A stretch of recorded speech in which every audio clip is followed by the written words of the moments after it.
Hi, this is Heidi, episode 25, Love Ability.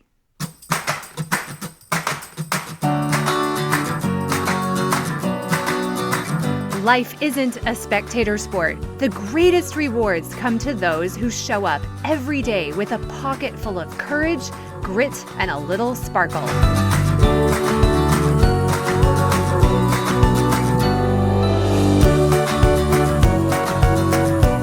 Hello, friends. Here we are, smack in the week of Valentine's Day.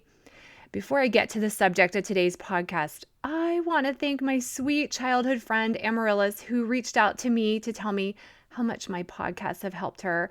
I haven't seen her in person since our teenage years back in the suburbs of DC in Maryland. But what I love so much about social media is how we can keep up connections and relationships with people who have played a special part in our lives for a season. We might not talk or see people in person, but there are so many people who have influenced me for the good. And when I think of them, I smile. And my goal is that I can be helping you in return with tools that have changed my mindset and are allowing me to experience life in a different and happier way. So, special hugs to Amaryllis and her sweet sister Scarlett for being very fun teenagers with me. They offered me grace and friendship in some awkward years for sure. So, speaking of grace and friendships and all things good, today's episode is focused on love. I intentionally recorded self-compassion first because, as I mentioned in episode 24, the way to increase the love we feel and show others is to increase the love and kindness we show ourselves. There is a very direct correlation between those two things. So, this week, we might be intentionally reaching out to people to express to them that we love them. I like to go to a basic definition when I'm trying to wrap my head around words that we use so commonly. So my good old Merriam-Webster dictionary online says that love is strong affection for another arising out of kinships or personal ties, affection based on admiration, benevolence, or common interests, also warm attachment, enthusiasm, or devotion. So we know all the reasons why we are deserving of love. The most basic and universal is that we were born, period. We are all worthy and lovable. We all have different qualities that make us human. We have quirks or characteristics that draw us to certain people that we enjoy being with and not quite enjoy other people. But we are all worthy of love. Sometimes we do even find it easier to love others than to love ourselves. Now, what makes someone lovable? Is it how someone acts, what they do or say, what type of gift they give us, how often they call us? Do they send us a Christmas card? Are they related by blood to us? And so forth. So think of someone you love and try to identify 3 reasons you love them. Then think of someone that it's harder for you to love. What makes someone harder to love? Do they do terrible things? Are they controlling or annoying? Do they say hurtful things to you? Do they act in a certain way, or maybe just are part of a certain social or cultural group that you don't like? Think of the 3 reasons you find it hard to love this person. Now, see that these reasons all reside within your brain, in your mind. So when you think them, you are the one that feels either love or dislike or hate or so forth. I've noticed I find it easier to like people who like me or people who are similar to me. I find it easier to like people for whom I don't have expectations. We'll talk more about those in a future podcast, trust me. I have to work really hard to love people who I feel have hurt me or do things that I find offensive or really bad or against my morals and values. So if I love someone, it says something about me, about my opinions, about my life experiences. And if I don't like someone, it says nothing about them. Again, it's just about me. Now, look at this with something easy for us to identify. I don't like mushrooms. I don't like the taste. I don't like anything about them. Now, does that say anything about mushrooms? No, it says that I don't have the leaning or ability to like mushrooms. Now, I do like Reese Witherspoon. I haven't met her in person, but I can actually say that I think I love her. I love her style and so many qualities about her. I think we might be best friends if we met. But liking her says something about my opinions and my style. My liking her isn't a judgment about her value or even her lovability. You guys, here is a nugget of big, valuable truth that can change your life. Everybody is worthy of love. Now, let me be clear. Loving someone doesn't necessarily mean loving their behavior. It doesn't mean we choose to be in the same room with them. But at just the most basic level, every human born is lovable. We are the ones who get to demonstrate if we have the capacity and ability to love them. And I think we all know people who just seem to have this wonderful gift to always find the good in people, to bring out the best in others. And they end up being really very happy people. They have exercised and strengthened their brains and emotions to see the good and feel love for other people. So, this is great news. Loving other people is a muscle that we can develop. And as we strengthen it, we feel the love. So much like when I go to the gym, I lift weights and my muscles grow.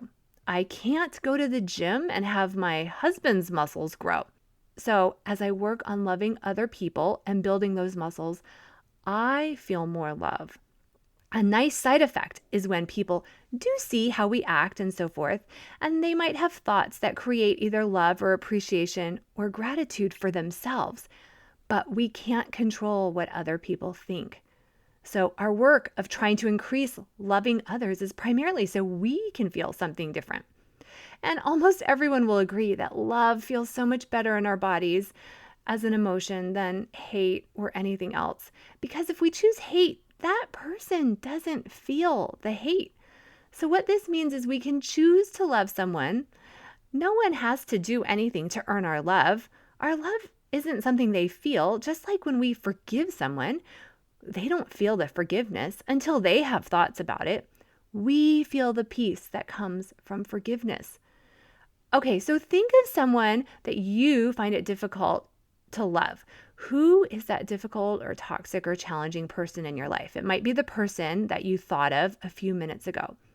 Now, of course, people are just people. They are all neutral circumstances, but society uses those terms and we often default to thinking of people that way, like difficult. So picture that someone. Write down all the things about this person that you see as evidence for how they are difficult to love. I bet your list is going to include things that I have used in the past for lists of people that I used to think of as difficult. This person should act a different way. This person shouldn't judge people or say the things they say. This person isn't meeting my expectations of how a human should act or how a good friend acts, or a friend or family member or neighbor or coworker should act. So look at all those common reasons. So many lists of expectations and shoulds going on in my head. All this wishing and wanting someone to be different than they are.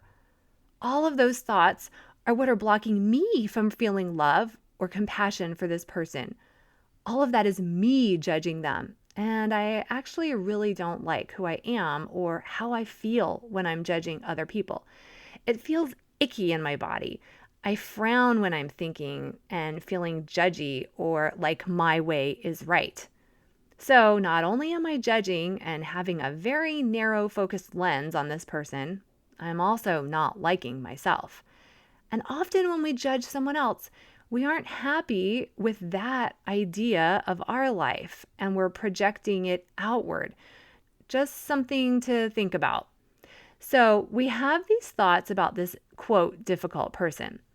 Whatever emotions these thoughts create are only felt in our body. This person doesn't feel them. And it becomes a problem when either I want to rid myself of these emotions or I don't like how I act when I'm feeling hate or anger or resentment or disappointment, because those emotions fuel different actions.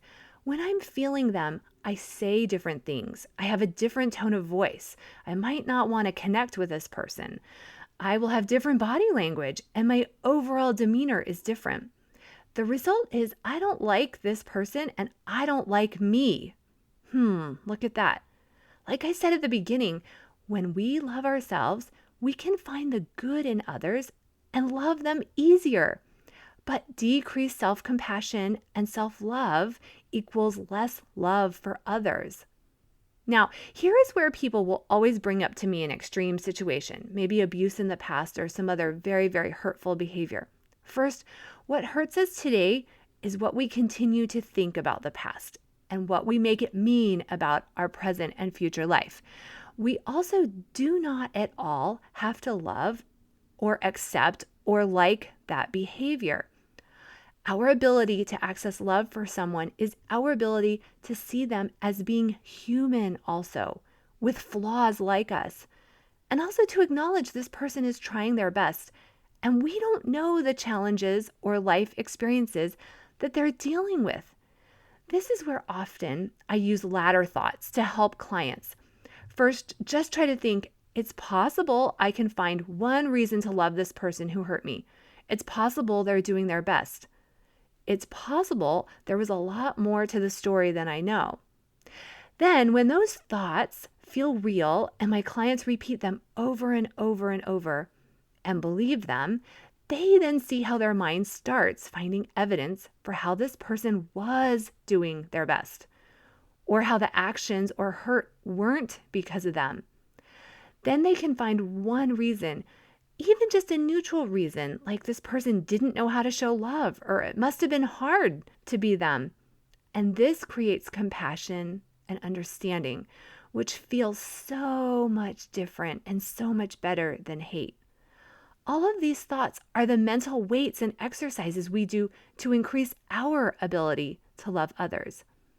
Another exercise is to see how we are like this person. Take all of those negative things we see in others and add just like me at the end of the sentence. So maybe we have the thought, my sister shouldn't be so mean, just like me. My boss should give me more praise, just like me. Ponder those thoughts and see how maybe we act the same way we judge other people as lacking. Again, it's just to loosen the grip we have on these thoughts blocking our love muscles. And friends, we can choose to love people in our life and not have interactions with them. If you're consumed with strong hate or negative emotions for someone in your life and you see it affecting other areas of your life, really stop. Get still for a long period and ask what's going on inside you. This can be life-changing. It involves us taking back responsibility for our emotions, not blaming other people for what we think and feel. And love and compassion always feel better. So remember, love can be a choice. Even though you might have thought it was all an involuntary emotion, you can say to yourself, I want to love this person. I have done it. This has been probably the most rewarding work I've done even before I learned of the CTFAR model from the Life Coach School. There was someone in my life who really bugged me. I was constantly annoyed by them. Then one day I consciously said, I want to love her. I said it over and over. I thought it over and over. I flipped a mental switch. Those thoughts helped me find boundaries to maybe block ways in which I was getting annoyed. I started acting as a loving person. So not only was I feeling different, I was showing up as a different type of person, a person I wanted to be. And it has been life-altering. Remember, your primitive brain scanned for negativity. It's very easy to see the negative in someone else. As humans, we have to purposely direct our brains to the positive or the good. It's possible. And just like the gym, we sustain these love muscles by using them daily. I want to say this again. We can always love the human and hate their actions. We can acknowledge we don't know how a person should act. Our awareness of our limitations can actually increase our compassion for others and understanding for everyone else in our life. and awareness that other people don't have to act a certain way for us to love them. I love you also doesn't equal yes. Love can equal no. We can love people and they don't have to accept the love. We have the choice to love people who are choosing not to love us. As Byron Katie says, I love you and there's nothing you can do about it. But my guess is that there are lots of people who love you. So I wish you a very happy Valentine's Day, a happy February full of love for yourself and for others.